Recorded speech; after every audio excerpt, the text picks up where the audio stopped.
열방의 통치자, 열방의 통치자, 세상이 보리라. 진실한 주의 약속으로 교회는 승리하리. 아멘 아멘. 우리 돌아보자.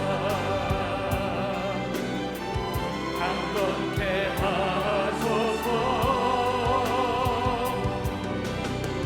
연약함 모두 벗어지고 승리케 하옵소서.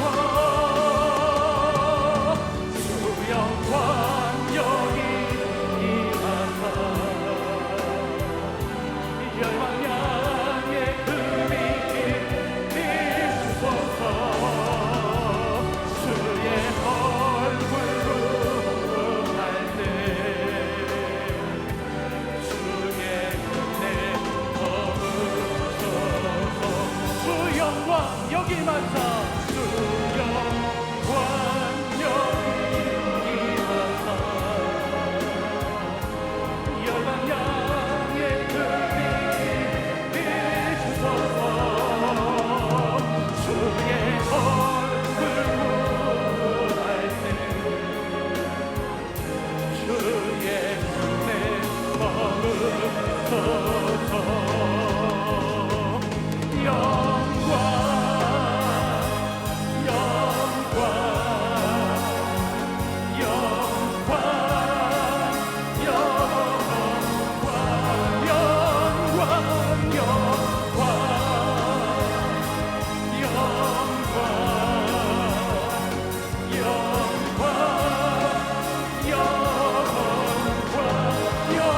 영광 영광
은혜 찬양 감사드립니다. 이제 성경 말씀을 봉독하겠습니다. 각 가정에서 온라인 생중계 예배로 참여하시는 성도님들께서도 함께 봉독해 주시기 바랍니다. 오늘 우리에게 주시는 하나님의 말씀은 마태복음 20장 1절에서 16절까지의 말씀입니다. 제가 가지고 있는 성경은 신약 성경 33페이지입니다. 그 중에서 마태복음 20장 1절에서 7절과 13절에서 16절까지의 말씀을 함께 교독하시겠습니다. 제가 1절 먼저 읽겠습니다. 천국은 마치 품꾼을 얻어 포도원에 들여보내려고 이른 아침에 나간 집 주인과 같으니 그가 하루 한 데나리온씩 품꾼들과 약속하여 포도원에 들여보내고 또 제3시에 나가보니 장터에 놀고 서 있는 사람들이 또 있는지라 그들에게 이르되 너희도 포도원에 들어가라 내가 너희에게 상당하게 주리라 하니 그들이 가고 제6시와 제9시에 또 나가 그와 같이 하고 제11시에도 나가보니 서 있는 사람들이 또 있는지라 이르되 너희는 어찌하여 종일토록 놀고 여기 서 있느냐 이르되 우리를 품꾼으로 쓰는 이가 없음이니이다 이르되 너희도 포도원에 들어가라 하니라. 13절 제가 먼저 읽겠습니다. 주인이 그 중에 한 사람에게 대답하여 이르되 친구여 내가 내게 잘못한 것이 없노라 내가 나와 한 데나리온의 약속을 하지 아니하였느냐 내 것이나 가지고 가라 나중 온 이 사람에게 너와 같이 주는 것이 내 뜻이니라 내 것을 가지고 내 뜻대로 할 것이 아니냐 내가 선함으로 내가 악하게 보느냐 이와 같이 나중 된 자로서 먼저 되고 먼저 된 자로서 나중 되리라. 아멘. 어김없이 봄의 계절이 돌아왔습니다. 봄비도 내리고 있습니다. 계절이 바뀌면 많은 분들이 이제 청소를 하는데 오늘 이 말씀이 성령의 역사를 통하여 우리의 마음의 창문에 참 찌들어 있는 모든 먼지들을 털어내기를 바랍니다. 우리 마음의 청소가 되는 말씀의 능력이 임했으면 좋겠습니다. 자, 오늘은 비유 오늘 17번째 박수 쳐주는 인생. 제목이 조금 독특합니다.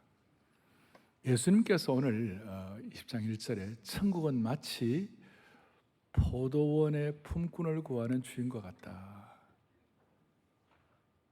여러분, 우리는 이 땅에 살아가지만 우리는 하나님 나라 백성인 것이에요. 예수 믿고 구원받은 순간 하나님의 백성이 되었을 때는 이 어떤 세상의 논리를 뛰어넘는 하나님의 법칙을 갖고 살아야 영적으로 성공할 수 있는 것이에요. 그래서 이 하나님 나라의 큰 원리가 뭔가? 오늘 이 내용은 좀 일반 사람들이 생각하는 입장에서 볼 때는 조금 우리의 생각을 뛰어넘는 좀 도전적이고도 어떤 경우는 약간 충격도 되는 그런 본문이라고 말할 수가 있습니다. 오늘 본문은 크게 세 가지 장면으로 우리에게 말씀하고 있어요. 첫째는 1절부터 7절까지인데 포도원 주인이 오전 6시부터 오후 5시까지 11시간 동안 요즘으로 말하면 인력시장에서 사람들을 이렇게 픽업하는 거예요. 일할 일꾼들을 뽑는데 몇 번에 걸쳐서 뽑느냐 하면 이른 아침 오전 6시입니다. 그리고 제3시는 오전 9시입니다. 그 다음에 제6시는 낮 12시고 그 다음에 제9시는 오후 3시고 그 다음에 제11시는 오후 5시고 이제 복잡하니까 제가 우리 시간으로 다 통일을 하겠습니다. 5번에 걸쳐서 오전 6시, 9시, 12시, 3시, 그 다음 5시 5번에 걸쳐서 사람들을 이렇게 뽑는 거예요. 유대인의 이 일하는 시간은 지금 우리 8시간, 9시간 이렇게 합니다만은 유대인들은 하루 일하는 시간이 12시간이었어요. 그러니까 오전 6시에 부름받은 사람은 몇 시간 일했습니까? 12시간 일했고 오후 5시에 뽑힌 사람은 몇 시간 일했습니까? Just 1 hour, 1시간 일했습니다. 1시간. 자, 이게 제1장면. 제2장면은 둘째 장면은 8절부터 10절까지인데 해가 저물어서 이제 노동 시간이 다 끝났을 때 포도원 주인이 고용된 품꾼들에게 1시간이라는 사람부터 품삯을 지불했는데 희한하게도 1시간이라는 사람하고 그 다음에 아침 6시에 와가지고 12시간 일한 사람하고 똑같이 한 데나리온, 요즘으로 말하면 하루 일당 하면 한 10만 원 이렇게 준 거예요. 자, 이제 세 번째 장면이 뭐냐? 11절부터 15절까지인데 처음부터 일한 사람은 나중에 1시간이라고 한 데나리온 받는 걸 보면서 자기가 더 많은 일당을 받을 거라고 생각했는데 현실은 그렇지 않았고 아주 본인의 생각에 불공평해 보였습니다. 그래서 주인 찾아와가지고 왜 1시간밖에 일하지 않는 사람에게 한 데나리온을 주는데 나는 왜 이렇게 일하는데도 똑같이 주느냐? 그러니까 13절 14절에 내가 너에게 잘못한 거 없다. 주인이 하는 말씀이 너가 나와 한 데나리온 약속하지 않았느냐? 오늘 하루 일하면 내가 한 데나리온 준다 그랬으니 그대로 했으니까 14절 너 것이나 가지고 가라. 나중은 이 사람에게 너와 같이 똑같이 주는 건 그건 내 마음이니까 내 마음이니까. None of your business. 신경 쓰지 말고 그 항의를 일축을 했습니다. 자, 이게 이 말씀이 이 비유가 오늘 이 시대를 살아가는 저와 여러분에게 이것이 어떤 식으로 들려야 되고 어떤 식으로 접목을 해야 합니까? 그래서 첫 번째 생각할 것은 이것입니다. 나는 몇 시에 부름받은 사람인가? 저와 여러분은 몇 시에 부름받은 사람인가? 여러분 몇 시에 부름받았나요? 오전 6시 아니면 9시, 12시, 3시, 5시? 여기에 대한 해석들이 있지만 일단 제가 기본적인 걸 말씀드리겠어요. 오전 6시에 부름받았다는 것은 유아기, 소년기에 부름받은 사람이에요. 소위 모태신앙에 다 들어가겠죠?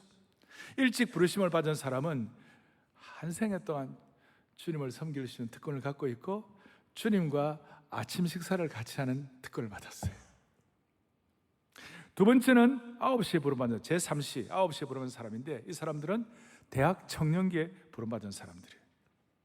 하루의 4분의 1이 지나고 예수님과 이른 아침 식사를 같이 하는 복된 시간과 환희를 놓친 아쉬움은 있지만 청년기에 힘과 열정으로 주님을 섬길 수 있는 것이에요. 이 청년기에 부름받은 사람은 이것저것 살필 겨를 없이 보배로운 화물을 내 인생의 배에 가판에 신고 곧장 믿음의 항구로 지켜가는 은혜를 받았어요. 12시에 부름받은 사람, 이제 40대 중년기에 부름받은 사람이에요. 아주 늦진 않았어요. 중년에 있다 할지라도 영광스러운 낮의 일을 감당할 수 있는 사람이에요. 아마도 사도 바울이 부르심 받을 때가 이때가 아니었나 이렇게 생각합니다. 오후 3시, 소위 제9시, 오후 3시 이 60대 인생의 장년기에서 노년기를 향할 때 부름받은 사람들이에요. 예수님 없는 60년을 보낸 서글픔이 있긴 하지만 태양은 아직 산 너머로 떨어지지 않을 때 부름받았습니다. 아직 천국문이 닫히기 전에 문 닫히기 전에 소리를 들을 수 있는 때입니다. 이제 오후 5시 11시인데 인생의 모든 일이 끝나는 시기에 부름받은 사람들입니다. 머지않아 인생의 세계가 멈출 때에 부름받은 것입니다. 인생의 해가 지고 어쩌면 죽음을 바로 앞둔 시기라고 할 수 있습니다. 십자가의 강도가 여기에 포함될 것이다 이렇게 해석해도 무리가 아닐 것입니다. 자, 이런 내용들을 앞에 놓고 여러분 이 말씀의 배경이 뭐냐면요, 앞에 19장에 뭐가 나오냐면 베드로와 제자들이 우리는 주님을 위하여 최선을 다해 헌신하고 주님을 위하여 모든 것을 바치고 모든 것을 다 드렸고 그렇게 우리는 수고했는데 어찌 되는 겁니까?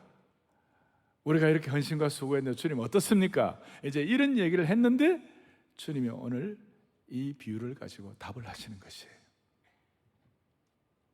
여러분, 베드로 입장에서는 제9시에 9시에 부름받아가지고 열심히 일했는데 갑자기 12시에 나타난 바울이 말이죠, 자기보다도 이방 선교 더 많이 하고,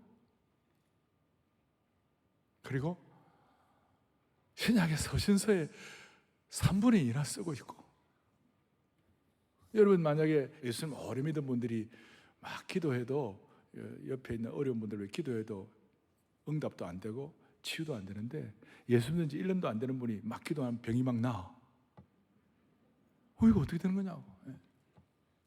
어떤 목사님은 죽으라 20년, 30년, 40년 사역을 해도 전혀 사역에 부흥이 없는데, 목회한 지 1년밖에 안 되는 사람이 와가지고 막 교회가 부흥한다 그랬을 때 할렐루야.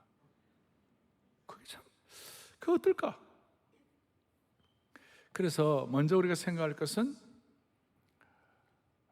나는 몇 시에 부름받았나, 우리가 한번 점검하는 거고, 두 번째로는, 자, 오늘 이 말씀의 배경을 그만 말씀드렸죠. 베드로가 19장에 우리가 모든 것을 버리고 주님을 쫓았습니다. 27절에 모든 것을 버리고 주님을 쫓았습니다. 그러면서 우리가 뭘 얻을 수 있습니까? 어떤 상급이 우리에게 기다리고 있습니까? 하는 거기에 대한 답이 이거예요, 오늘. 그러면서 주님께서는 19장 마지막 절에도 먼저 된 자가 나중된 자, 나중된 자가 또 먼저 될 수 있다. 오늘 본문의 20장 16절 결론도 뭐냐? 이와 같이 나중된 자로서 먼저 되고 먼저 된 자가 나중되리라. 이게 이제 정리하는 것이. 그러니까 여기서 주님이 말씀하시는 이 소위 상급과 보상에 대한 질문을 하자 오늘 이 비유를 통하여 하나님의 나라는 이 세상에서 통용되는 공로의 원리가 아니라 은혜의 원리가 지배한다는 사실을 지금 강력하게 제시하고 있는 것이에요. 그래서 두 번째가 생각할 것이 공로주의냐 은혜주의냐. 그리고 다시 한번 하나님의 나라는 이 세상에서 통용되는 공로의 원리가 아니라 은혜의 원리가 지배한다는 것을 말씀하고 있는 것이. 그리고 이 비유에서 품꾼들을 고용하는 주인은 예수님을 나타내고 있다면 품꾼들은 베드로나 요한 같은 제자들, 오늘 우리들을 포함한다고 해도 무리가 아닌 해석입니다. 그리고 이 내용을 가지고 주님은 뭘 초점을 맞추시는가? 이 비유를 가지고 예수님께서 우리에게 경제를 가르치기 위하여 이 비유를 말씀하신 거 아니에요. 지난번에 청지기 비유는 우리에게 경제를 가르치는 거예요. 그리고 또 이 비유를 가지고 우리에게 나라를 어떻게 다스려야 하는가, 그거 말씀하는 것도 아니고, 이 비유를 가지고 공정함에 대한 얘기하는 것도 아니고, 또 이 비유를 가지고 효율성이라든지 가성비 이런 거 있잖아요, 그거 말씀하는 거 아니에요. 오늘 이 비유의 핵심은 하나님 나라 전체의 컨셉, 천국은 마치 무엇 같으냐, 하나님의 나라는 어떤 원리로 작동하는가, 하나님 나라의 일의 원리가 무엇일까. 그러니까 오늘 핵심은 하나님 나라의 작동 원리는 공로주의가 아니라 은혜주의이다. 아멘. 공로의식이 아니라 은혜의식이다. 오늘 품꾼이 삭스를 받는 것처럼 하나님 나라의 상급과 보상은 주권자인 하나님의 긍휼과 은혜에 달려있다. 이것은 구약시대 출애굽할 때부터 광야 생활하는 이스라엘 백성들에게 너희들 다른 거 없다, 오늘 모세와 모든 광야 길을 갖는 백성들에게 하시는 말씀이 출애굽기 33장 19절에 뭐라고 얘기하시는가, 이런 내용을 말씀하고 계시는 거예요. 뭐라고 말씀하느냐, 나는 은혜 베풀 자에게 뭐예요? 은혜를 베풀고 긍휼히 여길 자에게 뭘 주시느니라? 긍휼을 주시느라. 그러니까 은혜와 긍휼에 대해서 광야 시대 때부터 계속 말씀하시는 이것이 뭐냐, 신구약 전체를 관통하는 하나님 나라의 질서가 원리가 뭐냐면 공로주의가 아니라 은혜주의요, 공로가 아니라 하나님의 은혜인 줄로 믿습니다. 그러니까 신구약 전체를 관통하는 것은 하나님의 은혜 사상이라는 것입니다.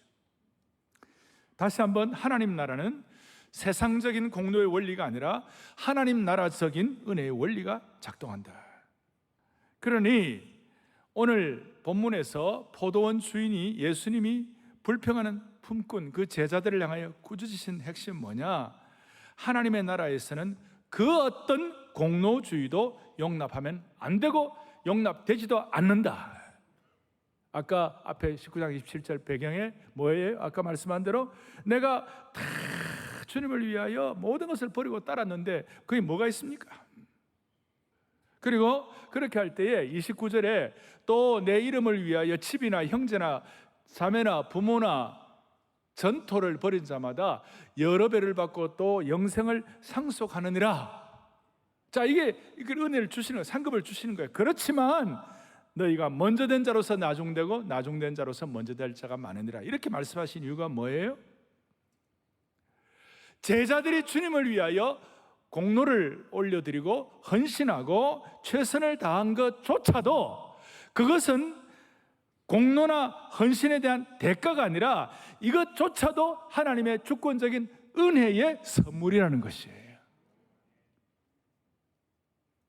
그것이 그들이 그래 수고하고 애쓰고 너 잘했으니까 너 고생했으니까 그래 받아라 이게 아니고 그 대가조차도 보상조차도 하나님의 은혜 아래 들어간다 이것이에요. 자, 이것이 왜 이렇게 중요한가 하면 이 말씀을 여러분 들으면 나름 머리로는 이해가 되는데 마음으로는 불편한 분들이 많이 계세요. 예를 들어서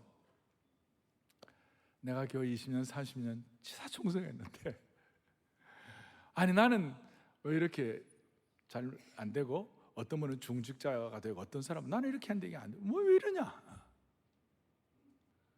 사람의 마음이 그럴 때가 있잖아요. 평소에 공부 안 하다가 오래간만에 우리 고등학교 다니는 아들이 오랜만에 책상에 앉아서 공부를 하려고 책상에 앉았어요. 근데 엄마가 공부해라. 그럼 어떻게 하죠? 에이, 안 해. 평소에 방청소 안 하다가 오래간만에 빗자루 들고 방청소 한번 하려고 빗자루 들었는데 엄마가 청소해라. 어떻게 할까? 네, 청소할게요. 그런 자식 별로 없고. 에이. 우리에게 그런 속성이 많이 있는 거예요. 우리에게 속성이 있는 거예요. 그래서 이런 말씀은 여러분 관념적으로 읽는 것이 아니라 현실에서 내문제로 이것이 적용될 때는 이것이 달라지는 거예요. 어떤 분들은 못 견디는 분들이 있어요. 가만히 있을 수 없어 이런 식으로. 그리고 이제 본문 뒤에 보면요, 나중에 야고보와 요한이 그 엄마가 치맛바람 일으켜가지고 하나님 나라가 임할 때 우리 이렇게 수고했으니까 하나님 좌정성 시켜주시고 하나님 우정성 시켜달라고 그래 얘기하니까 나머지 10명의 제자들이 그 참 은혜롭다, 좌정성하라 우정성하라 그래 한 게 아니고 서로 열받았어요. 그런데 하나님 나라는 그런 것이 아니에요. 하나님의 나라는 하나님의 주권적인 역사로 인해 가지고 하나님의 은혜의 원리만이 지배하는 나라예요. 은혜 의식이 작동하는 것이 하나님의 나라는 것입니다. 공로의식이 아니라 세상적 공로의식과 보상의 원리가 개입할 수 없는 것이 하나님의 나라는 것을 단호하게 선포하는 것이에요. 그럼 여기 제일 큰 문제가 뭐냐? 세 번째로 비교의식이 문제라는 것이에요. 우리에게는 비교의식이 문제예요. 제가 왜 이걸 이렇게 강조하는가 하면 공로의식이 아니라 은혜의식을 강조하는 이유가 뭐냐면 우리가 갖는 공로의식의 밑바닥에는 우리의 죄에 대한 십자가의 대속과 구원의 은혜를 무력화시키려는 사탄의 치밀한 의도가 숨겨져 있는 것이에요. 이게 너무 중요한 것이에요. 우리가 조금이라도 내가 이렇게 해서 이만큼 했지라고 하는 그 의식 가운데는 우리도 모르게 우리의 범죄에 대한 하나님의 놀라운 구원의 은혜를 그걸 깨닫는 것을, 그걸 실체화시키는 것을 무력화시키려는 사탄의 치밀한 의도가 숨겨져 있는 것이에요. 이걸 절실히 깨달아야 되는 것이에요. 그러니까 하나님의 나라는 무엇으로 세워지는가? The Kingdom of God가 무엇으로 세워지는가? 하나님의 나라의 컨셉이 무엇인가? 하나님의 나라는 은혜로만 세워지는 줄로 믿습니다. 그거예요. 그렇다면 그러면 인간의 행위나 공로는 설 자리가 없는가? 여기에 인간의 행위나 공로는 설 자리가 없는가? 이것이 지난 1600년 동안 우리 프로테스탄트의 논쟁의 여지가 1600년 동안 계속해 왔어요. 소위 펠라기우스, 영어로는 펠라지우스라고 그러는데 펠라기우스와 아우구스티누스의 논쟁이에요. 1600년 동안 AD 5세기부터 시작해 지금까지 21세기까지 펠라기우스는 뭐냐면 인간은 그래도 선한 의지가 있기 때문에 나름대로 인간의 공로와 선행을 쌓을 수 있다고 생각하는 거예요. 근데 이 어거스틴은 자기의 삶 자체가 어려움을 겪고 자기가 부족한 걸 많이 깨닫고 인간은 전적 부패, 아무리 겉으로 그럴듯해도 인간은 부패한 본성을 갖고 있기 때문에 하나님의 은혜가 아니고서는 인간은 결코 공로를 내세울 수가 없다.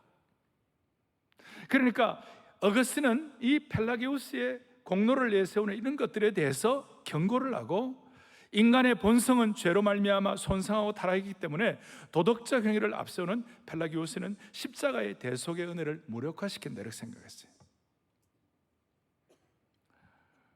그러니까 기독교의 본질은 죄에 대한 십자가의 대속과 구원의 은혜인데 공로의식이 자리 잡으면 그것이 외면되기 시작하는 것이에요.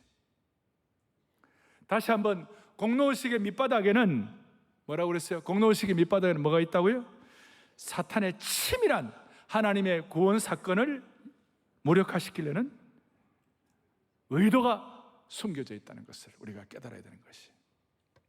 그래서 인간이 하나님의 은혜가 아니면 인간의 죄성을 통제할 수도 해결할 수도 없다는 것을 확인하고, 그래서 어거스틴은 하나님의 은혜란 무엇인가 그랬을 때 하나님의 은혜란 인간의 죄성을 고쳐주시고 새롭게 하신 하나님의 행위이다. 좀 어려운 말인데,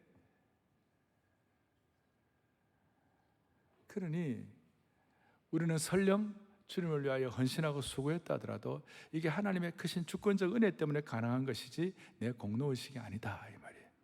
그리고 우리가 선행을 행한다 할 때 그 선행은 구원의 조건이 아니라 하나님의 은혜 받은 결과가 자연스럽게 선행으로 나타나는 것이다. 자, 이제 이게 오늘 이 비유의 말씀과 어떻게 접목이 됩니까?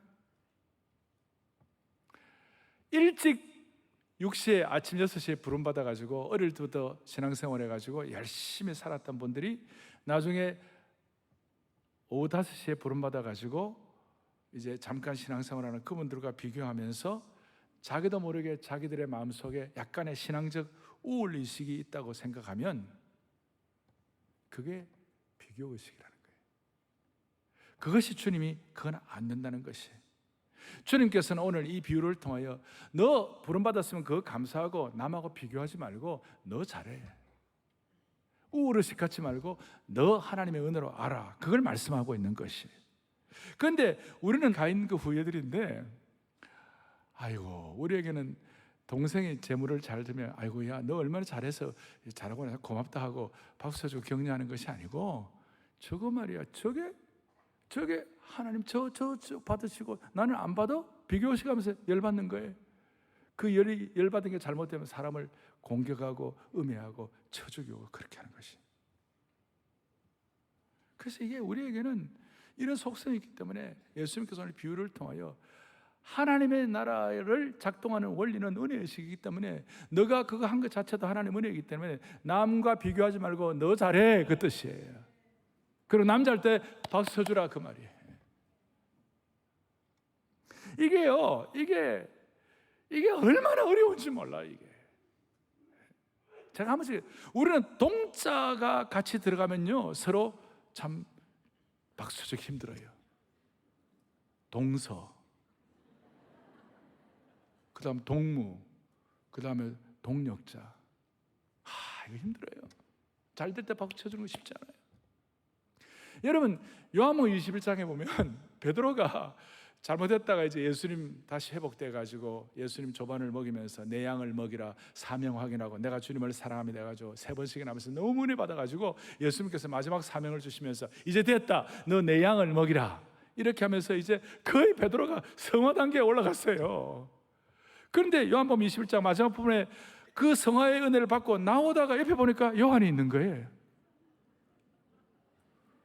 그래서 요한복음 21장 21절 뒤에 주님, 이 요한은 어떻게 되겠습니까? 너는 이제 사명을 가지고 십자가를 지고 헌신할 거라 그렇게 하니까 감사합니다. 그러면서 할렐루야 나오는데 요한 보니까 요거는 어떻게 되겠습니까? 주님 뭐라고 그랬죠? 22절에 너가 무슨 상관이냐? 너는 나를 따르라. 신경 꺼라. 넌 나를 따르라. 주님의 뜻이 뭐예요? 누가 어떻다 저렇다 하지 말고 주님 따르라. 자, 오늘 이 말씀이 성경 전체에 이걸로만 끝나는 게 아니라 소위 마태복음 20장은 누가복음 15장에 돌아온 탕자 있죠. 돌아온 탕자의 마태복음판 해석이에요. 그러니까 우리가 하나님 나라 전체를 가지고 이런 목자의 심정을 갖고 있고 하나님의 은혜의식에 충만하게 되면 내 동생 잘 되면 기뻐하고 감사하고 그 다음에 내가 잘 되면 서로 격려하고 축복하고 이래야 되는데 누가복음 15장에 전형적인 비교의식을 가진 마다들이 나오잖아요. 저 동생 나는 창교화도 뭐 하지 않았고 나 아버지 잘 섬겼는데 내가 보상받아야 당연한데, 그런데 그 마다들이 놓친 거는 그렇게까지 당연하게 나름대로 잘하게 된 것 자체도 하나님의 은혜라는 것이에요.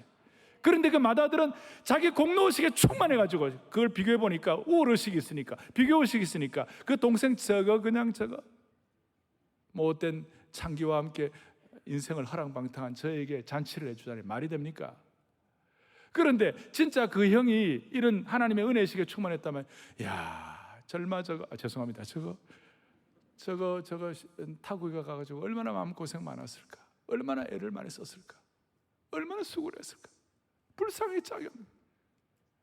그런데 우리에게는 비교의식이 너무 충만한 거예요. 하나님은 모든 사람에게 한 데나리온을 주시는 것처럼 모든 사람에게 동일한 은혜를 주시는 것입니다.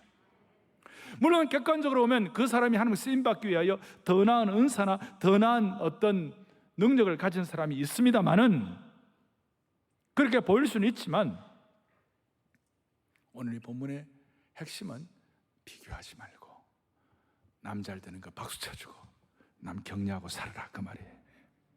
여기에 생명의 복음의 본질이 들어있고 여기에 어떻게 보면 좀 과격한 하나님의 은혜가 선명하게 포함되어 있는 것입니다.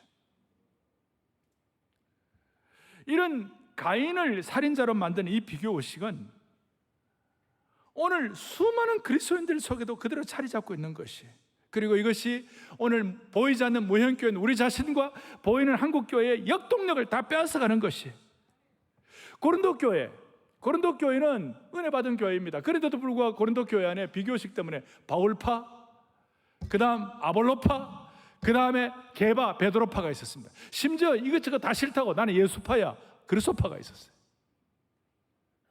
그러니까 예수를 잘 믿고 초대교회의 그 능력을 가지고 산다 하더라도 사람들이 비교의식을 가지고 파당 형성을 하는 것이에요. 거기에 대해서 고린도전후서에서 거기에 이거 해결하는 방법이 뭐냐? 이 비교의식을 해결하는 방법은 다른 것이 없다. 고전 12장에 말해 고린도전서에 뭐라고 했냐면 너희는 그리스도의 몸이요 지체의 각 부분이라. 그러니까 이 비교의식, 우월의식을 해결하는 방법은 뭐냐? 공로의식을 하는 방법은 뭐냐면 지체의식이라는 것이에요. 우리가 가정에 우리 가족끼리도 형제들끼리도 막 싸우고 그러잖아요. 그래서 사실은 부정모혈을 받아가지고 우리 한 엄마 뱃속에서 태어나가지고 우리 한 가족인데 가족들이 왜 싸우느냐? 내가 늘 얘기하잖아요. 돈이 없으면 가난이 원수지만 돈이 많으면 혈육이 원수라고. 아직까지 못 알아들었어요? 돈이 많으면 형제가 원수라니까. 그게 비교를 해가지고 원수가 되는 거예요. 그런데 사실 따져 비교할 게 아니에요. 우리 같은 형제인데 지체의식이 없는 거예요. 오늘 한국교회나 우리 성도님들이 이 지체의식을 다시 회복해 주시기를 바라는 것이에요. 그리고 오늘 이 말씀 듣고 좀 마음에 불편함이 있더라도 우리는 불평과 시기와 비교의식을 해결해야 되는 것이에요. 왜냐하면 질투와 시기는 가인처럼 평정심을 잃게 하는 것입니다. 여러분, 평정심, 주위에서 성공한 친구의 소식을 듣고 마음이 평온하고 하나님을 찬양하고 기뻐한다면 얼마나 좋겠어요. 그런데 많은 사람들이 죄송합니다, 절마 저거 내 학교 다닐 때 공부도 못하는 애인데 저게 어떻게 저리 잘 되냐? 형편없는 친구인데 어떻게 저리 잘 되나? 그런 식으로 질투가 밀려들면 우리의 마음의 평정이 무너지는 것이. 심지어 오늘 한 데나리온 같이 받을 때에 나보다 일도 덜 했는데 한 데나리온 받느냐면서 공정하지 않다고 불평하는 것이. 너무 재밌게 12절에 보세요. 뭐라고? 이래요. 12절에 나중 온 이 사람들은 1시간밖에 일하지 않아야 할 거를 나는 하루 종일 땡볕에서 수고해가지고 더위를 견딘 우리와 같이 준다니 말이 됩니까? 목사님, 땡볕이 어디 있습니까? 있잖아요. 저 더위를 견딘 우리. 땡볕에서 하루 종일 수고했는데 그걸 비교해가지고 하나밖에 안 준다고 불평할 게 아니고, 하나님 은혜를 주셔가지고 하루 종일 땡볕에서 일할 수 있는 건강을 주신 주님을 찬양합니다. 생각의 틀을 바꿔야 되는 것이. 그러면서 이제 우리가 하나님의 은혜 의식에 눈이 열리면 생각의 틀이 용량이 커지기 시작하는 것이. 그래서 저는 여러분들이나 우리 모두가 다 오늘 이런 은혜를 받아가지고 우리 모두가 다 하나님의 은혜식에 충만해가지고 주님 앞에 쓰임받는 거룩한 믿음의 용량을 지닌 하나님 나라의 신실한 주님의 일꾼이 되기를 바라는 것이에요. 적어도 여러분들은 저 이상 다 잘 돼야 하는 것이에요. 이 말씀을 전하는 저 이상.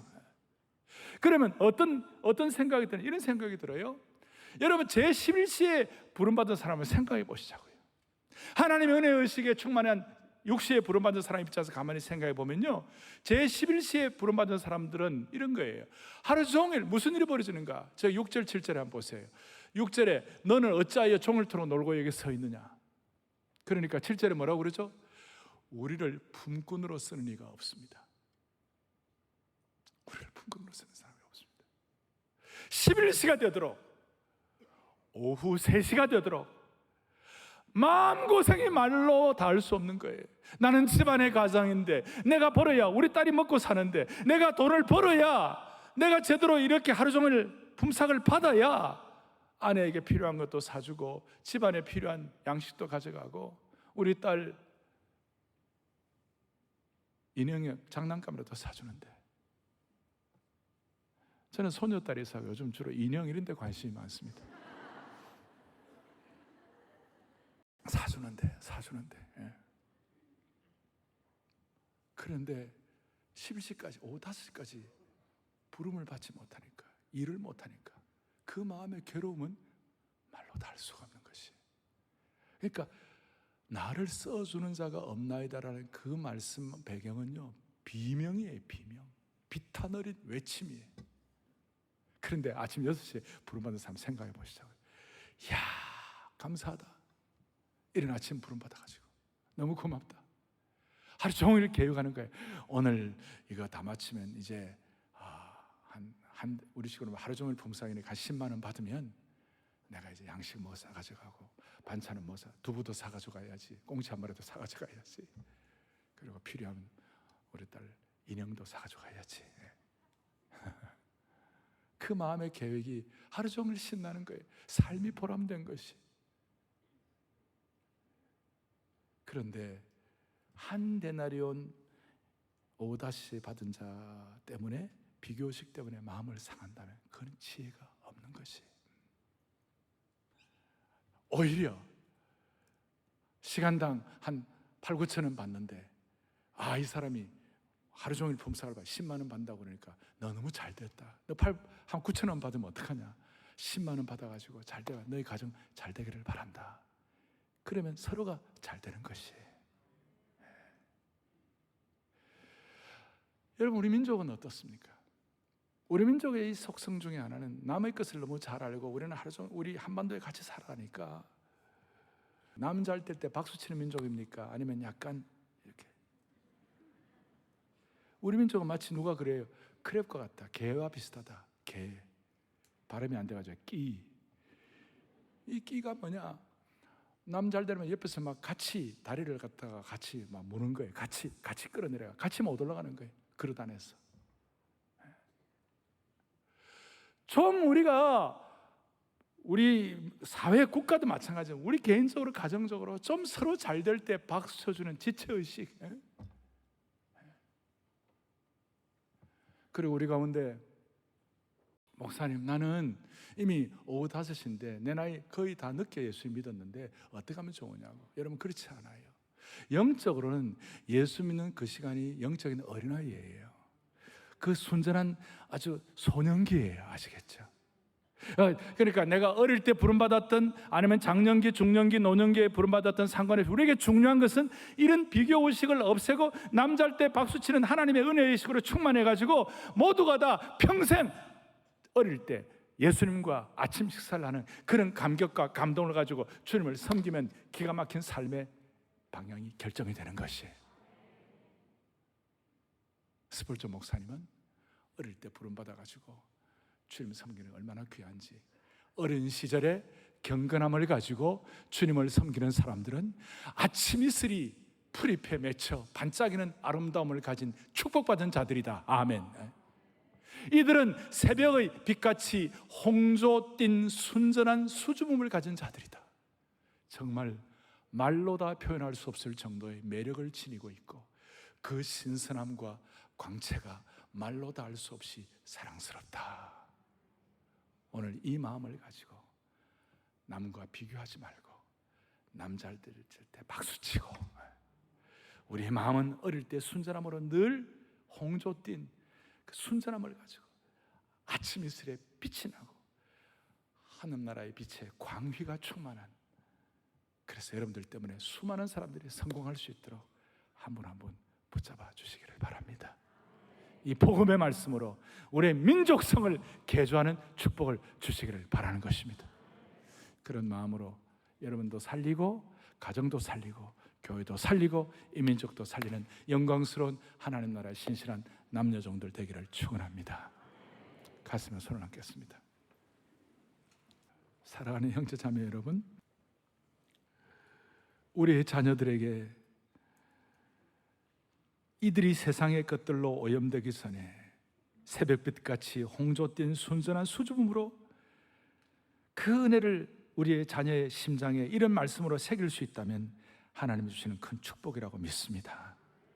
어릴 때부터 이 말씀 깨닫고 할 수 있도록 우리 아이들 주일학교에 제대로 보내가지고 아이들 제대로 성숙할 수 있도록 부모님들 정신 바짝 차리는 은혜가 있기를 바라는 것이에요.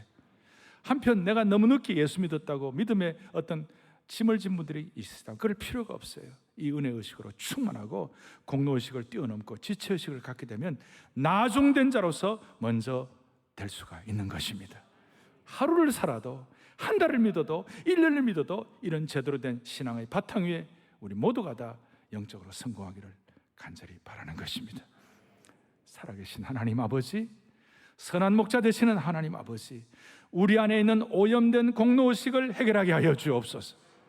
예수님의 목자의 심정을 다시 한번 회복하여 하나님의 은혜의 의식으로 가득 자리 잡은 그런 우리의 삶이 될 수 있도록 도와주옵소서.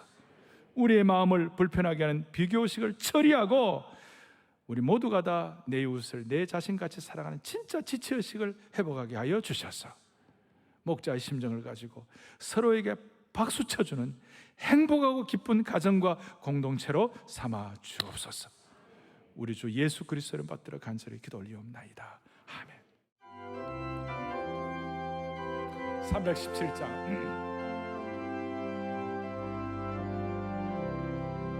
내 주 예수 주시네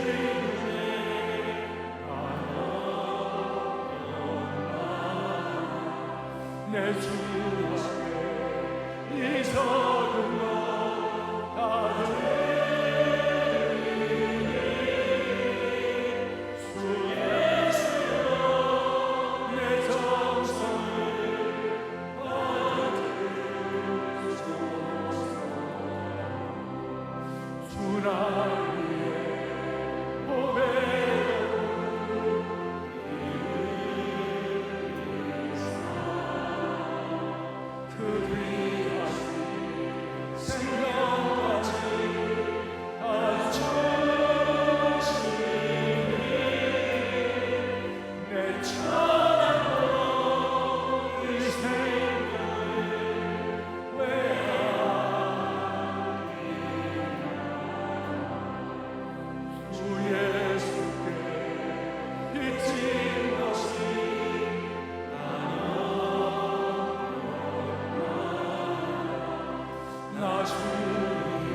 드린 것을 삼천리에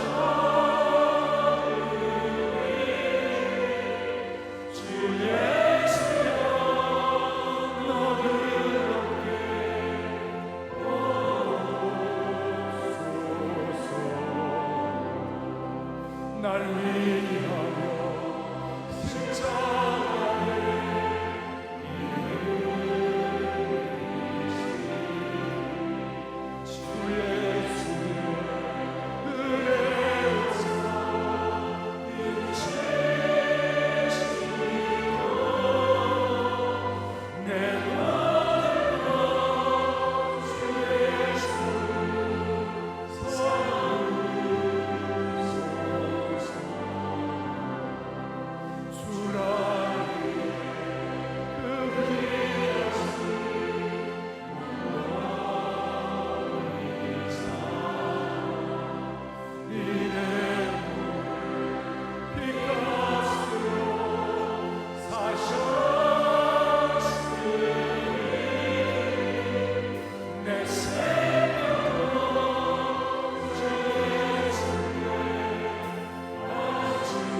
진짜 은혜는 헌신할 때 받는 은혜입니다.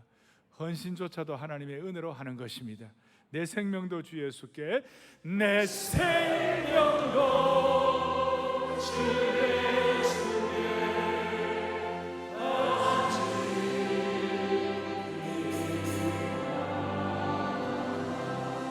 주 여기 함께 하시네. 주 여기 함께 하시네.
내게 보이지 않아도 전심으로 주님을 찬양할 때 이 시간 하나님 필요한 치유와 능력을 주시는 것입니다.